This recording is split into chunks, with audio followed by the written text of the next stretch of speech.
പത്മനാഭസ്വാമി ക്ഷേത്രത്തിൽ പോവുകയാണ്. കേൾക്കാൻ പറ്റുന്നുണ്ടോ? അല്ല ഞാൻ വോയിസ് ഓവർ ചെയ്യാം. ഗൗരി ലുക്ക്.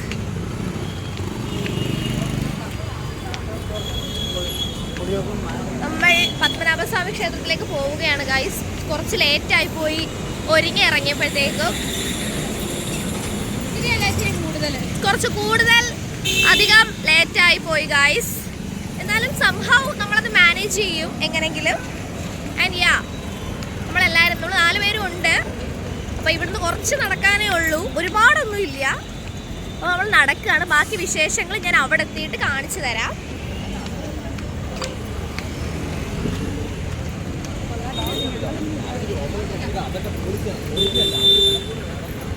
അപ്പോൾ ബാക്കി വിശേഷം അവിടെ എത്തിയിട്ട് ഞാൻ കാണിച്ചു തരാം. ഗായ്സ് ഞാൻ ഏതോ ശിവഗിരി തീർത്ഥാടനം പോകുന്ന പറയുന്നത് എന്നെ കളിയാക്കുന്നുണ്ട്. ബട്ട് ഇല്ല, എൻ്റെ ചുരിദാർ നന്നായിട്ടുണ്ട്. ഈ റോഡിലൊന്നും തീരെ തിരക്കില്ലായിരുന്നു ഗൈസ്. കാരണം ഇവിടുത്തെ തിരക്കിലുള്ള ആൾക്കാരൊക്കെ പത്മനാഭസ്വാമി ക്ഷേത്രത്തിൽ വൈകിട്ട് തൊട്ടേ തമ്പടിച്ചേക്കുമായിരുന്നു. അത് ഞങ്ങൾക്ക് വലുതായിട്ടൊന്നും അറിയത്തില്ലായിരുന്നു. എന്നാലും തിരക്ക് കാണുമെന്ന് ഞങ്ങൾക്ക് ഏകദേശം ഒരു ഐഡിയ ഉണ്ടായിരുന്നു. എന്നാലും ഒരുങ്ങിക്കെട്ടി ചമഞ്ഞങ്ങ് എത്തിയപ്പോഴത്തേക്കും മണി 7 കഴിഞ്ഞായിരുന്നു. ഇനി പഴവങ്ങാടിയിലൂടെ കയറി തേങ്ങ അടിച്ചിട്ട് വേണം ഗൈസ് പത്മനാഭസ്വാമി ക്ഷേത്രത്തിലേക്ക് പോകാൻ. ഇത് കണ്ടപ്പോഴത്തേക്കും ഞങ്ങളുടെ ഏകദേശം ബോധം പോയി. വെറുതെ അങ്ങോട്ട് നിന്ന് കൊടുത്താൽ മതി, അവരങ്ങ് കൊണ്ടുപോയിക്കോളൂന്ന് ഞങ്ങൾക്ക് ഈ ക്യൂ കണ്ടപ്പോഴേ മനസ്സിലായി. അങ്ങനെ ഞങ്ങൾ അവിടെ നിന്ന് ഫോട്ടോസും വീഡിയോസൊക്കെ എടുക്കാൻ ശ്രമിക്കുന്നുണ്ട് ഗൈസ്. പക്ഷെ ഒന്നും കൂടെ സെറ്റ് ആവണം. അങ്ങനെ ഫൈനലി ഞങ്ങളുടെ എത്തി ഗൈസ്. എന്ത് ഭംഗിയായിരുന്നു അറിയാമോ ഇത് കാണാൻ. ഇത് കാണാത്തവർക്ക് സത്യം പറഞ്ഞാൽ മിസ്സായി എന്ന് തന്നെ പറയണം. അത്രയ്ക്ക് അടിപൊളിയായിരുന്നു ഗൈസ്. ഞങ്ങൾക്ക് ഒത്തിരി ഇഷ്ടപ്പെട്ട്. എങ്ങനെയാലും ഉന്തിയും തെള്ളിയൊക്കെ ഞങ്ങൾ ഇങ്ങനെ എത്തി ഗൈസ്. ഇത് കണ്ടപ്പോൾ സംതൃപ്തിയായി.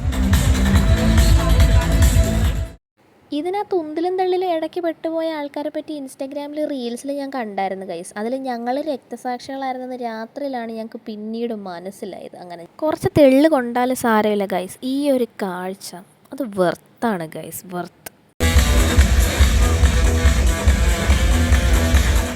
ഇടയ്ക്കാണ് ഗൈസ് ഞങ്ങൾക്കൊരു ഗ്യാപ്പ് കിട്ടിയത്.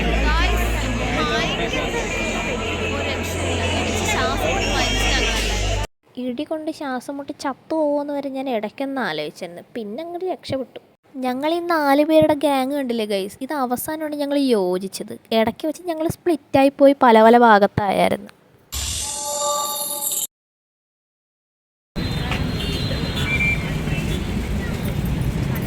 നമ്മൾ ടയേർഡായി. ഓഫ് കോഴ്സ് ആ ഞങ്ങളെ കാണുമ്പോഴേ നിങ്ങൾക്ക് മനസ്സിലാവില്ല, വിശന്ന് ചത്ത് ഞങ്ങൾ ആ ഇടിയെല്ലാം കണ്ടിട്ട്. ഈ വിശപ്പ് എന്തായാലും മസാല ദോശയിലും നെയ് റോസ്റ്റിലും ഒതുക്കില്ല എന്ന് ഞങ്ങൾക്ക് മനസ്സിലായിരുന്നു. ട്രിവാൻഡ്രത്തെ മെയിൻ മന്തി സ്പോട്ടായ ബുർജൽ മന്തിയിലായിരുന്നു ഞങ്ങൾ ഇത് നിന്നത് ഗൈസ്. ഇടി കൊള്ളാൻ തുടങ്ങിയതാണ് പത്മനാഭസ്വാമി ക്ഷേത്രത്തിൽ. അപ്പോൾ ഇടി കൊണ്ടുവന്നപ്പോഴത്തേക്കൊക്കെ 9:15 ആയിട്ടുണ്ട്.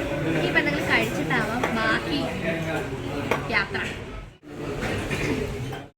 ഇവിടെ ഇരുന്നാലും ഞങ്ങളെല്ലാം അമ്പലത്തിലെ വ്യൂവിനെ പറ്റിയായിരുന്നു കേട്ടോ സംസാരിച്ചുകൊണ്ടേയിരുന്നത്. ഭയങ്കര ഭംഗിയായിരുന്നു ഗൈസ്. നിങ്ങളെല്ലാം ലൈഫിൽ ഒരു വട്ടമെങ്കിലും അത് കണ്ടിരിക്കണം, മസ്റ്റ് വാച്ചാണ്. കാരണം അത്രയും ഒട്ടും ആർട്ടിഫിഷ്യൽ മനസ്സിലാക്കാൻ അടിപൊളിയായിരുന്നു ഗൈസ്. കുറച്ച് നഷ്ടമായി എന്ന് തന്നെ എനിക്ക് പറയേണ്ടി വരും ഈ ഒരു അവസരത്തിൽ. ഇതാണ് ഗൗരി, ഇതാണ് അഷി, ഇതാണ് നമിത.